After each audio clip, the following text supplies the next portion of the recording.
Welcome to J news బులెటిన్ల ముందుగా headlines చూద్దాం.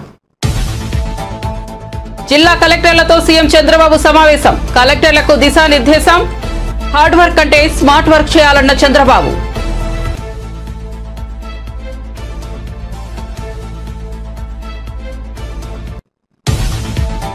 జిల్లా కలెక్టర్లతో సమావేశానికి హాజరైన పవన్ కళ్యాణ్ గత ప్రభుత్వం వల్ల వ్యవస్థల మూలాలు కదిలిపోయాయని వ్యాఖ్యలు. ప్రజల కోసమే కూటమిగా ఏర్పడ్డామని వెల్లడి.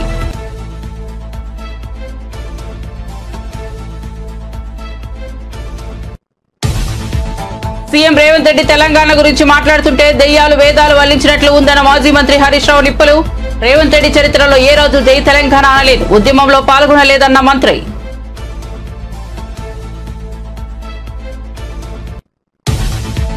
మరింత ముదిరిన మంచు ఫ్యామిలీ వివాదం. మంచు విష్ణు మీడియా సమావేశం. ప్రతి ఇంట్లో ఇలాంటి సమస్యలు ఉంటాయని వ్యాఖ్య. ఓ తండ్రిగా మనోజ్ పై మోహన్ బాబు తక్కువగానే రియాక్ట్ అయ్యారన్న విష్ణు.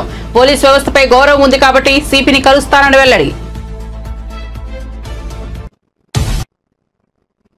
ఇక వార్త వివరాల్లోకి వెళ్తే ఏపీ ముఖ్యమంత్రి చంద్రబాబు డిప్యూటీ సీఎం పవన్ కళ్యాణ్ జిల్లా కలెక్టర్లతో కీలక సమావేశం నిర్వహించారు. ఈ కాన్ఫరెన్స్ లో మంత్రులు కూడా పాల్గొన్నారు. ఈ సమావేశంలో సీఎం చంద్రబాబు ప్రసంగించారు. ఈ సమావేశానికి హాజరైన జిల్లా కలెక్టర్లు, కార్యదర్శులు, మీడియా ప్రతినిధులకు నమస్కారాలంటూ ప్రసంగం ప్రారంభించారు. ప్రభుత్వ విప్ను ఎప్పటికప్పుడు తెలియజేయడం, ఇప్పటి వరకు చేసిన పనులను సమీక్షించుకోవడానికి ఈ కలెక్టర్ల సమావేశాలు ఉపయోగపడుతుంటాయని వెల్లడించారు. ఇప్పుడు ఇక్కడికి వచ్చినప్పుడు ఇంత మునిపే నేను చెప్పాను, 5వ తారీఖున మనం మొదటి కలెక్టర్స్ కాన్ఫరెన్స్ పెట్టుకున్నాం. ఆ రోజు అనేక సమస్యల మీద మనం చర్చించాం. ఒక దశ దిశ ఏ విధంగా పోవాలో మీ అందరికీ చెప్పడం జరిగింది. 6 నెలల్లో 2వ కాన్ఫరెన్స్ పెట్టుకున్నాం. ఆ రోజు మరీ చీకట్లో ఉన్నాం. ఇప్పుడు కొద్దిగా వెలుగు కనపడుస్తూ ఉంది, కానీ ఇంకా వెలుగులోకి రాలేదు. మనం ఆ పరిస్థితిలో వచ్చాం. నేను ఎప్పుడు చెప్పేవాడిని, రాష్ట్రం వెంటిలేటర్ పైన ఉందని. అక్కడి నుంచి అనేక విధాలుగా ఆలోచించి మొదటి విజయం మీరు చూస్తే ప్రజలు ఫ్రీగా ఎక్స్ప్రెస్ చేసే పరిస్థితికి వచ్చారు. ఇప్పుడు వస్తూ ఉంటే కూడా నేను దారిలో కనపడిస్తే ప్రజలు నవ్వుతూ మాకు స్వాగతం పలికారు. అంటే నవ్వుతూ స్వాగతం పలుకుతున్నారంటే దట్ ఇండికేట్స్ ఈరోజు మేము బాగున్నాం, భవిష్యత్తు పైన నమ్మకం ఉంది, మీరు జాగ్రత్తగా పనిచేయమని మమ్మల్ని హెచ్చరిస్తున్నారు. ఈ విషయం మీరు గుర్తుపెట్టుకోవాల్సిన అవసరం ఉంది. అయితే చాలా సవాళ్ళు ఉన్నా మీరు చూసినప్పుడు మీకు కూడా కలెక్టర్స్కి ఏమైనా జీతాలు వచ్చాయి. మీరు అప్పుడు కలెక్టర్స్ లేరు కాబట్టి మీకు తెలియదు, కానీ సీనియర్ ఆఫీసర్స్ కూడా 1వ తారీఖు జీతాలు రాలేదు. అక్కడి నుంచి జీతాలు 1వ తారీఖు ఇస్తున్నాం, పెన్షన్లు 1వ తారీఖు ఇస్తున్నాం. ఎవరైతే వర్క్ చేసిన ఎక్స్ ఎంప్లాయీస్ కూడా, రిటైర్డ్ ఎంప్లాయీస్ కూడా పెన్షన్స్ అన్ని ఇవ్వగలిగాం. అదే సమయంలో డిపార్ట్మెంట్స్ అన్నీ కూడా, డీఫంక్ట్ అయిన డిపార్ట్మెంట్స్ అన్నీ కూడా కరెక్ట్ చేసి మళ్ళా దారిలో పెట్టే పరిస్థితికి వచ్చాం. అదే సమయంలో మీరు ఒకసారి చూస్తే రాష్ట్ర భవిష్యత్తును దెబ్బతీసే విధంగా అనేక తప్పులు జరిగాయి. నాకు కూడా ఆవేదన ఉంది, బాధ ఉంది, కసి ఉంది, కోపం ఉంది. కానీ అదే సమయంలో జాగ్రత్తగా చేయకపోతే ఇంకా డిమారలైజ్ అయ్యే పరిస్థితి వస్తుంది. కాబట్టి నేను ఎక్కడా కాంప్రమైజ్ కాను. Be clear all of you. మీలో కూడా సమర్థత పెంచుకోవాలి. తప్పు చేసిన వాడిని మాత్రం ఎట్టి పరిస్థితిలో చట్ట ప్రకారం శిక్షించాలి. తప్పులు జరగకుండా చేసే బాధ్యత ఈ అధికార యంత్రాంగం పైన ఉంది. ఆ విషయం మీరు అందరూ నోట్ చేసుకోవాల్సిందిగా మరొకసారి మిమ్మల్ని అందరినీ కోరుతున్నాం.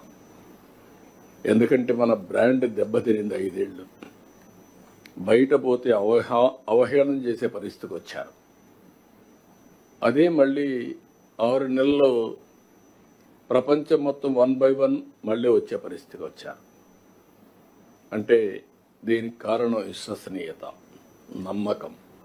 ఆ నమ్మకం ఉన్నప్పుడు పెట్టుబడులు వస్తాయి, డెవలప్మెంట్ జరుగుతుంది. ఆటోమేటిక్గా చాలా వరకు మనం అనుకున్న లక్ష్యాలు నెరవేర్చే పరిస్థితికి వస్తాం. అయితే ఇక్కడ సరిగోరుతున్నాం.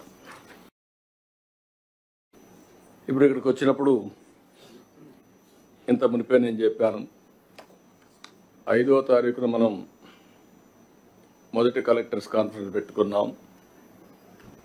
ఆ రోజు జిల్లా కలెక్టర్లతో సీఎం చంద్రబాబు అధ్యక్షతన ఏర్పాటు చేసిన సమావేశానికి ఉప ముఖ్యమంత్రి పవన్ కళ్యాణ్ కూడా హాజరయ్యారు. ఈ సందర్భంగా పవన్ కళ్యాణ్ ప్రసంగించారు. గత ప్రభుత్వం చేసిన పనులు ఏ స్థాయికి వెళ్లాయంటే అన్ని వ్యవస్థల మూలాలు కదిలిపోయాయని వివరించారు. వీటిని సరిదిద్దుకోవడానికి తాము అన్ని విభేదాలను పక్కన పెట్టి ఐక్యంగా ముందుకు కదిలామని పవన్ వివరించారు. యంత్రాంగం చేత సినిమా టికెట్లు అందించడం దగ్గర నుంచి, ఇసుక దోపిడీ చేయడం దగ్గర నుంచి మా అందరికీ ఏమనిపించింది అంటే బయట నుంచి when we're not in governance, ఇంతమంది ఐఏఎస్ అధికారులు ఉన్నారు, ఇంతమంది సీనియర్ బ్యూరోక్రాట్స్ ఉన్నారు, how come none of them had raise their objection. అంటే మాకు కామన్ మెన్కి ఎలా ఉంటుందంటే బయట నుంచి చూస్తే యూర్ ఆల్ ఎక్స్ట్రీమ్లీ లైక్ మీరు ముసోరి లాంటి చోట నుంచి వచ్చి ఐఏఎస్లు చదివి how come you didn't say no to that? How come you haven't objected for anything, any wrongdoing? మాకు చాలా ఆశ్చర్యంగా ఉన్నది. ఎందుకు మీరు ఇంతమంది ఉండి ఇంత ఫిజికల్ ఇర్రెగ్యులారిటీ జరుగుతుంటే ఎందుకు మాట్లాడరు ఏంటి, ఏం చేయరు ఏంటి అనేది మా నిస్సహాయత, మా ఆవేదన. It was quite painful, it was quite మాకు రెస్ట్లెస్నెస్ వచ్చేది. And it is very easy to control few officials, to control the entire administration, and through that controlling the entire 5 crores plus of people. మన నిస్సహాయత రోడ్ల మీదకి వచ్చింది. ఈవెన్చువల్గా either from Syria or rest of the countries including Sri Lanka, if the political leadership fails, it is administrative division, administrative wing should be able to take part, make sure that decay doesn't go further. Last regime law, administration, let me be blunt, administration didn't participate. They just listened to them. They didn't say no. The cost of no of last administration is 10 lakh crores debt to the state, and we are struggling today. ఈ రోజుకి మా ఆఫీసుల ముందుకు వచ్చి, party ఆఫీసుల ముందుకు వచ్చి ఒక్కొక్కరు మా దగ్గరికి వచ్చి ఇన్ని సమస్యలు అని చెప్తా ఉంటే డబ్బులు లేవు, జీతాలు ఇవ్వలేకపోతున్నాం చాలామందికి. మొన్న ఈ మధ్యన సత్యసాయి జిల్లాలో ఒక 30 కోట్లు జీతాలు ఇవ్వలేకపోయాం. అనుబుల్ సీఎం గారి దృష్టికి తీసుకెళ్ళగానే పాపం చాలా అడ్జస్ట్ చేసి డబ్బులు ఇచ్చారు. అంటే ఇవన్నీ చూస్తుంటే it is a big lesson all of you should learn.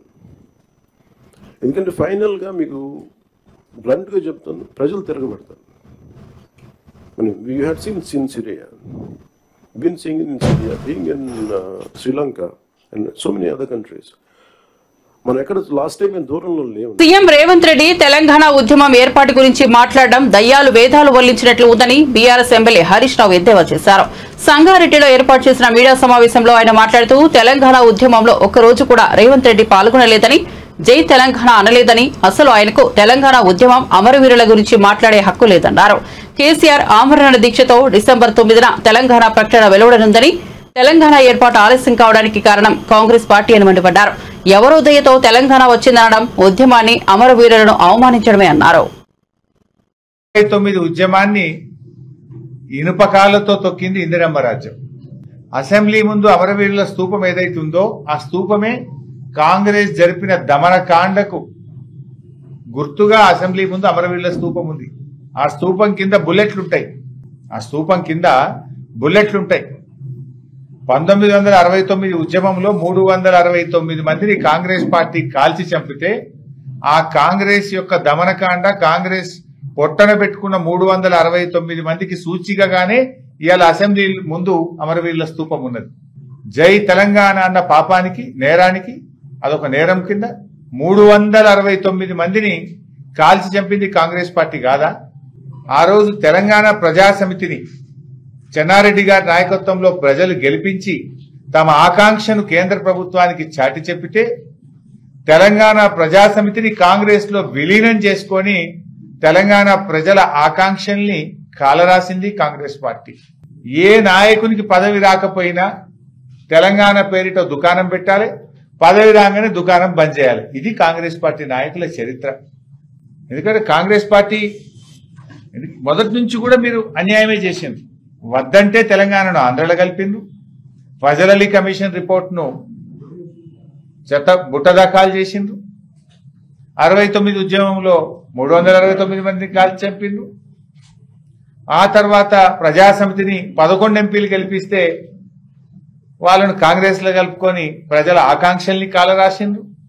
ఇది కాంగ్రెస్ చరిత్ర. 2001లో కేసీఆర్ గారు పార్టీ పెట్టకపోతే, కేసీఆర్ పోరాడకపోతే అసలు తెలంగాణ మాటే లేదు కదా.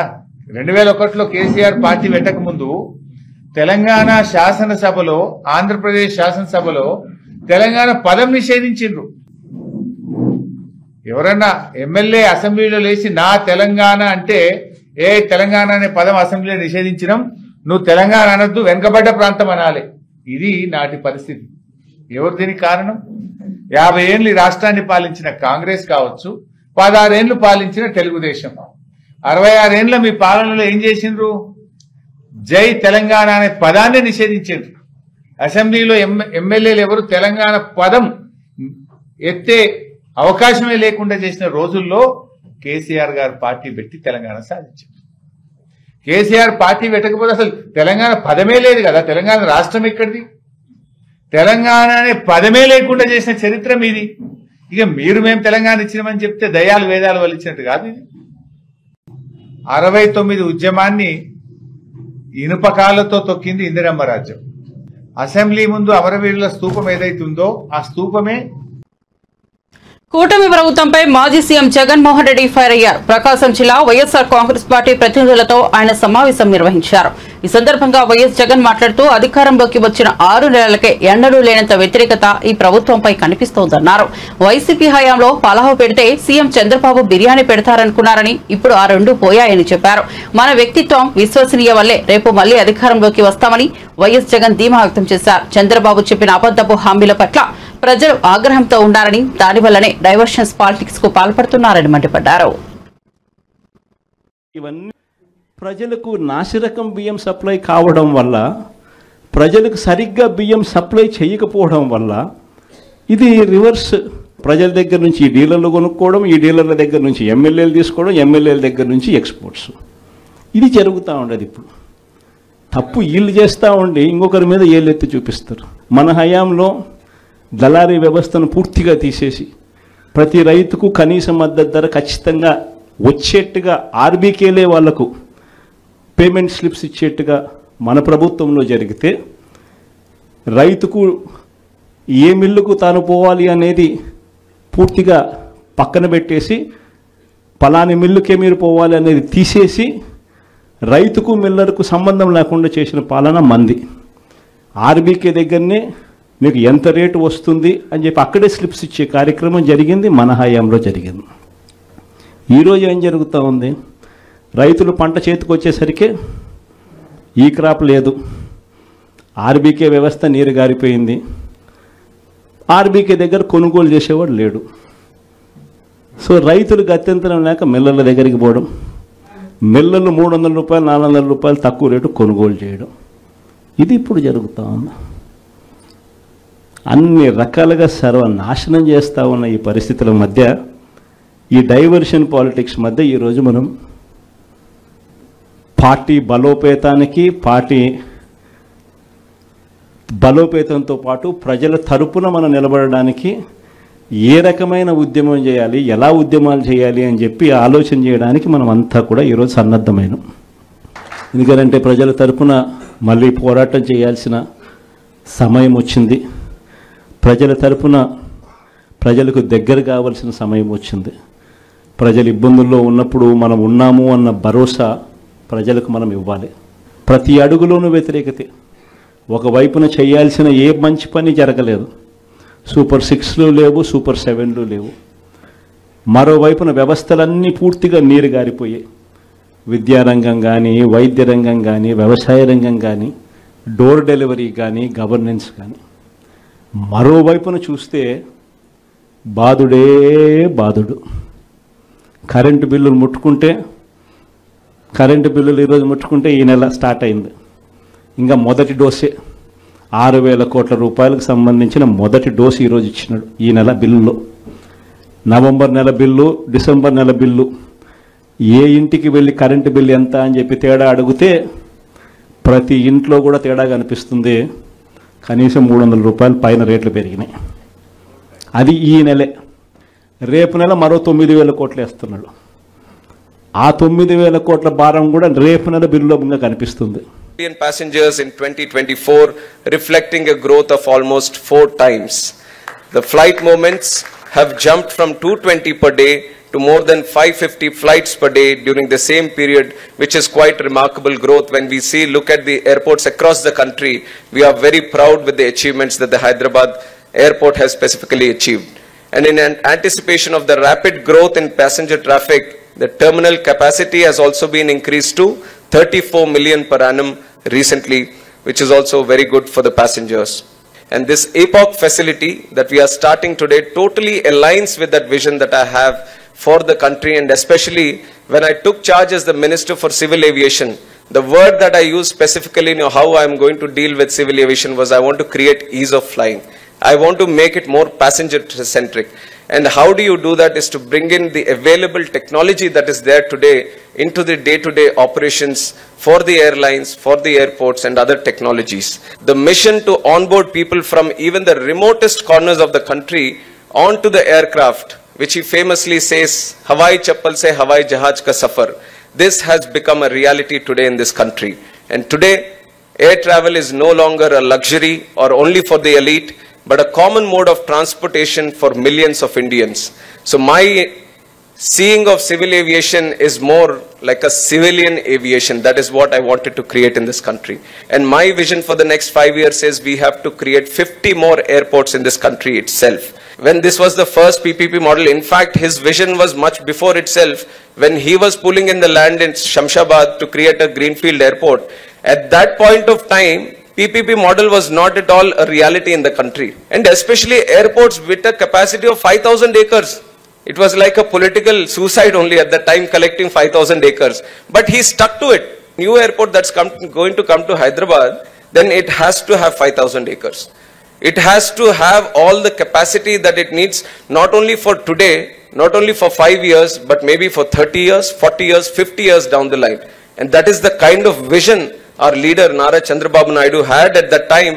And based on that vision, the center was also, he was instrumental in creating the Greenfield Airports policy also, which was then mastered by the central government. So he was a key instrumental figure on how we are seeing the growth of airports today, especially with the private stakeholders coming in and operating these airports. He was one of the key mastermind where he brought in this whole concept into the airport system, which is connected to around 90 destinations across the country and international, has seen the highest passenger growth in the country from about 6.5 million passengers in 2010 to 25 million passengers in 2024, reflecting a growth of almost 4 times.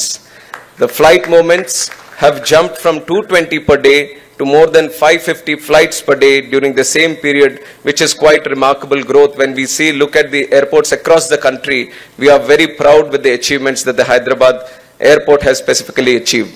And in anticipation of the rapid growth in passenger traffic, the terminal capacity has also been increased to 34 million per annum recently, which is also very good for the passengers. And this APOC facility that we are starting today totally aligns with that vision that I have for the country, and especially when I took charge as the మంచు family వివాదం మరింత ముదిరిన విషయం తెలిసిందే. ఈ నేపథ్యంలో మంచు విష్ణు తాజాగా media సమావేశం నిర్వహించారు. ఈ సందర్భంగా ఆయన కీలక వ్యాఖ్యలు చేశారు. ఈ ప్రెస్ మీట్ లో మంచు విష్ణు మాట్లాడుతూ, ప్రతి ఇంట్లో ఇలాంటి సమస్యలు ఉంటాయి కాబట్టి ఈ విషయాన్ని పెద్దదిగా చేయడం తగదు. ఇది నా రిక్వెస్ట్. నిన్న జరిగిన దాడిలో నాన్నకు గాయాలయ్యాయి. కుటుంబ గొడవల కారణంగా మా అమ్మ ఆసుపత్రి పాలైతే గేట్లు పగలగొట్టుకుని మరీ మనోజ్ లోపలికి వచ్చాడు. ఓ తండ్రిగా మనోజ్ పై నాన్న తక్కువగానే రియాక్ట్ అయ్యారు. మమ్మల్ని అతిగా ప్రేమించడమే మా నాన్న చేసిన తప్పు. మేము కలిసిమెలిసి ఉంటామనుకున్నా, కానీ దురదృష్టవశాత్తు ఇలా జరిగింది. మేము మళ్లీ తిరిగి కలుస్తామని ఆశిస్తున్నా. జరిగిన గొడవలో ఒక రిపోర్టర్ కు గాయాలయ్యాయి. అది దురదృష్టకరం. మీడియా వారికి ఆయన నమస్కరిస్తూ వచ్చారు, కానీ అలా జరిగిపోయింది. గాయపడిన రిపోర్టర్ ఫ్యామిలీతో టచ్ లో ఉన్నాము. ఉద్దేశపూర్వకంగా మేము ఎవరిపై దాడి చేయలేదన్నారు. టీవీ విజువల్స్ మీరు కానీ కరెక్ట్గా చూస్తే, అండ్ నిన్న జరిగిన సంగతి, ఒక టీవీ రిపోర్టర్ ఆయనకి గాయాలు తగలడం, ఇట్ ఈస్ రియలీ అన్ఫార్చునేట్. ఉద్దేశపూర్వకంగా ఎవరిని హర్ట్ చేయాలని లేదు. నిన్న మీరు విజువల్స్ చూస్తే టీవీ విజువల్స్ మీరు కానీ కరెక్ట్గా చూస్తే గేటు పగలగొట్టుకొని తోసుకొని గేటు ఎరగొట్టి లోపలికి వచ్చేటప్పటికి ఒక తండ్రిగా ఆయన రియాక్ట్ అయిన విధం చాలా తక్కువని నా భావన. కానీ ఆయన ముందుకొచ్చి మీరు విజువల్స్ కరెక్ట్గా చూసుకున్నారంటే ఆయన మీడియా వాళ్ళకి నమస్కరిస్తూ ముందుకొచ్చారు. ఆయన చేతులు జోడించి నమస్కరిస్తూ ముందుకు వస్తే ఎవరో ఒకరు ముందుకొచ్చారు, ఏదో మొహం మీద పెట్టారు. ఆ హీట్ ఆఫ్ ద మూమెంట్లో జరిగిందే కానీ ఉద్దేశపూర్వకంగా ఒక వ్యక్తిని కొట్టాలని కానీ ఒక వ్యక్తి పైన ఆగ్రహం చూపించాలని కానీ వ్యక్తిగతంగా లేదు. ఆయన గాయపడిన ఆయన వాళ్ళ ఫ్యామిలీతో నేను టచ్లో ఉన్నాను, వాళ్ళ ఫ్యామిలీ మెంబర్తో మాట్లాడాను. వాళ్ళకి చెప్పాల్సింది మేము చెప్పాం. We're in touch with them and it is a really unfortunate incident. I wish this did not happen. ఇది జరుగుండకూడదు. It's really unfortunate. తన కుటుంబంలో జరుగుతున్న వివాదం నేపథ్యంలో హీరో మంచు మనోజ్ తీవ్ర భావోద్వేగానికి గురయ్యారు. తాజాగా ఆయన మీడియాతో మాట్లాడారు. ఈ సందర్భంగా తన తండ్రి మోహన్ బాబు, అన్న విష్ణు తరపున జర్నలిస్టులకు క్షమాపణ చెప్పారు. ఇలాంటి రోజు వస్తుందనుకోలేదని, తన కోసం వచ్చిన జర్నలిస్టులకు ఇలా జరగడం బాధాకరమన్నారు. జర్నలిస్టుల కుటుంబాలకు ఎప్పుడూ తోడు ఉంటానని మనోజ్ అన్నారు.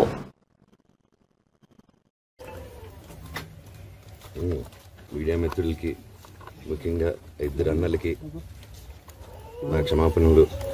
మా నాన్న తరఫున, మా అన్న తరఫున నేను సారీ అడుగుతున్నాను.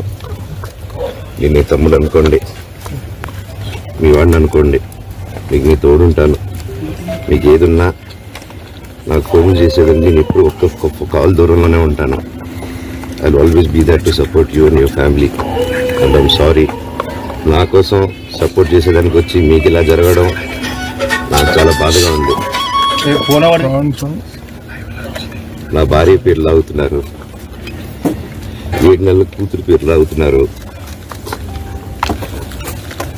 నేనేం అడగలేదు, సొంత కాళ్ళ మీద పనిచేస్తున్నాను. మా ఆవిడ కూడా వాళ్ళ ఇంటి వైపు ఏ డబ్బు తీసుకురాలేదు, వాళ్ళ ఇంట్లో డబ్బు అడగలేదు, నేను అడగలేదు, ఆస్తి అడగలేదు. మా ఆవిడ 7 నెలలు గర్భవతిగా ఉన్నప్పుడు తనకి 7 నెలలు ఉన్నప్పుడు మా అంకుల్ వాళ్ళు ప్రతి ఒక్కరూ 7 నెలలు కాదు కదా 7 నెలలు తను ప్రెగ్నెంట్గా ఉన్నప్పుడు మా అంకుల్ విజయవాడలో ఉంటారు. అండ్ ఇక్కడ కొంతమంది అంకుల్ నాన్నగారు బాగా క్లోజు. మనోజ్, నువ్వు ఎన్నో సంవత్సరాలు ఇంటి బయటగా ఉన్నావు, నీ సొంతంగా ఉన్నావు. మీ నాన్నగారు అమ్మగారు ఒకరే ఉన్నారు.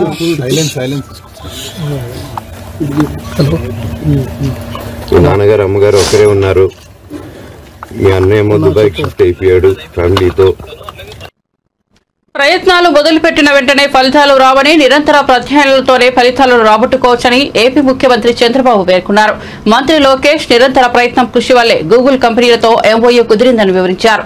ఈ మేరకు ఏపీ సచివాలయంలో నిర్వహించిన కలెక్టర్ల సదస్సులో మంత్రి నారా లోకేష్ ను చంద్రబాబు మెచ్చుకున్నారు. గూగుల్ కంపెనీ ఏర్పాటుకు కుదిరిన ఎంఓయూతో విశాఖలో అభివృద్ధి మరింత ఊపందుకుంటోందని చెప్పారు. ప్రతి సంక్షోభంలోనూ అవకాశాలు ఉంటాయని చెప్పారు. సంక్షోభంలో అవకాశాలు సృష్టించుకోవడమే నాయకత్వ లక్ష్యమన్నారు. హార్డ్ వర్క్ ముఖ్యం కాదు, స్మార్ట్ వర్క్ కావాలని చెప్పారు. ప్రజా చైతన్యమే ప్రజాస్వామ్యానికి శ్రీరామ రక్ష అని చంద్రబాబు పేర్కొన్నారు. Project it is about true delivery of services to the end man. ఇది దయచేసి అందరూ సీరియస్ గా తీసుకోమని కోరుతున్నాను. ఎప్పటికీ బ్యాక్ ఎండ్ ఎప్పటికీ చేస్తున్నారు. ఎప్పటి నుంచి ఆపరేషన్ ఏది మనం తయారు చేసినా యూజర్స్ ఫ్రెండ్లీగా ఉండాలి. అల్టిమేట్ గా what is the value addition they can give, they have to explain. Private కి వాళ్ళు ఇంత చేయడం లేదు. గవర్నమెంట్స్ తో కోఆర్డినేట్ చేసి for better governance they want do. నా లెక్క ప్రకారం ఇప్పటి వరకు ఇండియాలో ఎక్కడ చేయలేదు. ఏ గవర్నమెంట్ కూడా స్టాండ్ అలోన్ సిస్టమ్ లో చేస్తున్నారు. First of it's kind integrate approach. Total గా అన్ని కూడా ఇంటిగ్రేట్ చేస్తున్నాం, all services. Sir small submission sir, ఇక్కడ ప్రధానంగా ఏంటంటే మొత్తం సింగిల్ నంబర్ లో entire government delivery we want to streamline. So departments cannot maintain their own numbers. From RTC, birth certificate, death certificate, reissuances of Board of Intermediate Marks, for example, or even school-related caste certificate. There's a lot of rent seeking, there's a lot of corruption, there's a lot of political interference. CM direction is to remove that. Second, ikkada unna collectors andaru కోరేది కూడా process re-engineering is our priority as a government. పాత చట్టాలు ఇవన్నీ ఉన్నాయి, we want to take a look at everything. మీరు field లో ఉన్నారు కనుక మీరు ఫీడ్బ్యాక్ దినేష్ గారికి ఇస్తే how do we improvise our entire process. Great example of it is APAR ID. APAR start చేసిన తర్వాత సమస్యలు ఏంటో తెలుసుకున్నాం. ఇది 80% సాధించిన తర్వాత సమస్యలు మొదలైనవి. నాకు తెలిసినట్టు మొత్తం పాజ్ చేసి we went back on it. Then came the question, who can reissue a birth certificate? What is the legal framework on reissuing a birth certificate? So మేము అంత డెప్త్కి వెళ్తున్నాం డిపార్ట్మెంట్లో. మీరు కూడా కలెక్టర్లు అందరూ డెప్త్కి వెళ్ళి ఈచ్ అండ్ ఎవ్రీ ప్రాసెస్ని మనం రీఇంజనీర్ చేసి దెన్ డిజిటైజ్ చేయాలి. ఈ మన ప్రభుత్వము ఆల్రెడీ బ్రోకెన్ ప్రాసెస్ని డిజిటైజ్ చేస్తాం కాదు, ఆ రీఇంజనీరింగ్ అనేది జరగాల్సిన అవసరం ఉంది. సో ఫీల్డ్లో మీరు ఉంటారు కనుక మీరు కూడా ఫీడ్బ్యాక్ ఇస్తారు. దాని సో గవర్నమెంట్ ఎప్పటికీ చేస్తున్నారు. మనం స్టార్ట్ చేస్తాం. QR code put it on blockchain. Before we launch you have to ensure that is done also. E-passbook is different, but even birth certificate ఇచ్చినాక ఒక type of paper మనం ఇవ్వాలి. I am not challenging that. Why do we need to give it on a separate paper? It can be given on any white paper as long as QR code is there and data is on blockchain. KCR ప్రభుత్వం ఏర్పడిన వెంటనే ఖచ్చితంగా పాత తెలంగాణ తల్లి విగ్రహాన్ని secretariat ఆవరణలో ప్రతిష్ఠిస్తామని Kukatpally MLA Madhavaram Krishnarao కీలక వ్యాఖ్యలు చేశారు. కేపీహెచ్బీ కాలనీ డివిజన్ పరిధిలోని తెలంగాణ తల్లి విగ్రహానికి ఆయన క్షీరాభిషేకం చేశారు. ఈ సందర్భంగా ఆయన మీడియాతో మాట్లాడుతూ రాష్ట్రంలో చేయాల్సిన అభివృద్ధి పనులను పక్కన పడేసి సంస్థల పేర్లు విగ్రహాలను మార్చడమే సీఎం రేవంత్ రెడ్డి పనిగా పెట్టుకున్నారా అని ప్రశ్నించారు. కాంగ్రెస్ ప్రభుత్వం తెలంగాణ తల్లిని తీసేసి బతుకమ్మ లేని కాంగ్రెస్ తల్లి విగ్రహాన్ని పెట్టడం దుర్మార్గపు చర్య అని మండిపడ్డారు. 1969లో ఆనాడు కాంగ్రెస్ సర్కార్ ప్రత్యేక రాష్ట్రం ఇవ్వకుండా మోసం చేసిందని ఆరోపించారు. కేసీఆర్ ఆమరణ నిరాహార దీక్షతోనే ప్రత్యేక రాష్ట్రం కల సాకారమైందని కృష్ణారావు అన్నారు. తెలంగాణ రాష్ట్రం ఏర్పడక ముందు కేసీఆర్ గారి నాయకత్వంలో 2007లోనే కళాకారులు, ఉద్యమకారులు, శిల్పీలంతా ఏకమై తెలంగాణ రాష్ట్రం ఏర్పడాలి, రాష్ట్రాన్ని సాధించుకోవాలనేటువంటి ఆలోచనతో 2007లో తెలంగాణ తల్లి విగ్రహాన్ని రూపకల్పన చేసుకొని ఆ రోజే ప్రతిష్ఠ చేయడం జరిగింది. దాని అనంతరం కూడా ప్రతి ఊర్లో, ప్రతి గల్లీలో, ప్రతి పల్లెలో కూడా ఇప్పుడున్నటువంటి విగ్రహం ఇక్కడ ఏర్పాటు చేసినటువంటి సురేష్ రెడ్డి గారి ఆధ్వర్యంలో ఆ రోజున 2007 ముందే 2007లోనే విగ్రహాలు ఏర్పాటు చేసుకున్నారు కూకట్పల్లిలో. మరి తెలంగాణ రాష్ట్రం మొత్తంలో కూడా ఆ రోజు ఉన్నటువంటి కాంగ్రెస్ పార్టీకి సంబంధించినటువంటి ఎమ్మెల్యేలే కానీ, కాంగ్రెస్ పార్టీ యొక్క కార్యకర్తలే కానీ ఉద్యమం సమయంలో ఆ టైంలో ఈ తల్లికే పూజ చేసే సందర్భాలు చూసాం. మరి సడన్గా 17 సంవత్సరాల తర్వాత ఇప్పుడున్న ప్రభుత్వం రేవంత్ రెడ్డి గారు తల్లినే మార్చేశాడు. మనం ఎప్పుడన్నా ఒక భగవంతుని చూడాలన్నా, ఒక అమ్మవారిని చూడాలన్నా మనం ఒక కిరీటం అనేది కంపల్సరీ ఉంటుంది అమ్మవార్లకు. భారతదేశంలో ఇతర దేశంలో కూడా ఎక్కడ లేనటువంటి విధంగా బతుకమ్మ పండుగ. అసలు తెలంగాణ రాష్ట్రం బతుకమ్మ అంటేనే గౌరవమ్మ పూజించినట్టు. తెలంగాణ రాష్ట్రం గుర్తుకొచ్చేదే తెలంగాణ రాష్ట్రంలో బతుకమ్మను చూసే పెద్ద ఎత్తుగా ఇతర దేశాలు ఆడుకునేటటువంటి పరిస్థితి తీసుకొచ్చాం. అటువంటి బతుకమ్మను మాయం చేశారు, కిరీటం తీసేశారు, తల్లిని మార్చేసి ఇంకో తల్లిని ఏర్పాటు చేశారు. ఈ రాష్ట్రానికి ప్రజల సేవ చేయాలి తప్ప గత ప్రభుత్వాలు చేసిన పేర్లు చేంజ్ చేసి కొత్త పేర్లు పెట్టడం అనేది ఈ దుర్మార్గమైనటువంటి ఆలోచన. ఇలా మీరు చేంజ్ చేస్తారు, మేము వచ్చినాక మేము చేంజ్ చేస్తామన్నటువంటి ఆలోచన కరెక్ట్ కాదు. ఆ రకమైనటువంటి ముఖ్యమంత్రి గారు కేసీఆర్ చేసినటువంటి ఉద్యమం కేంద్రంలో కాంగ్రెస్ పార్టీ ఉంది కాబట్టి ఆ రోజుల్లో అన్ని పార్టీలను మెడ వంచి. బులెటిన్ ముగించే ముందు హెడ్లైన్స్ మరోసారి చూద్దాం. జిల్లా కలెక్టర్లతో సీఎం చంద్రబాబు సమావేశం. కలెక్టర్లకు దిశానిర్దేశం. హార్డ్ వర్క్ కంటే స్మార్ట్ వర్క్ చేయాలన్న చంద్రబాబు.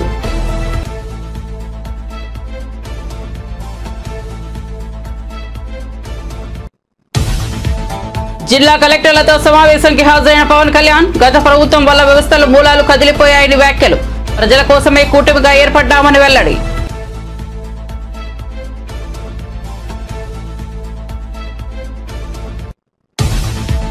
సీఎం రేవంత్ రెడ్డి తెలంగాణ గురించి మాట్లాడుతుంటే దెయ్యాలు వేదాలు వల్లించినట్లు ఉందన్న మాజీ మంత్రి హరీష్ రావు నిప్పులు. రేవంత్ రెడ్డి చరిత్రలో ఏ రోజు జై తెలంగాణ అనలేదు, ఉద్యమంలో పాల్గొనలేదన్న మంత్రి.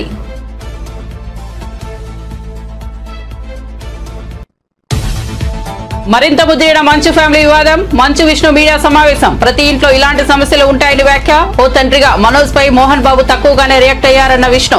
పోలీస్ వ్యవస్థపై గౌరవం ఉంది కాబట్టి సిపిని కలుస్తానని వెల్లడి. మరిన్ని అప్డేట్స్ కోసం చూస్తూనే ఉండండి జే న్యూస్.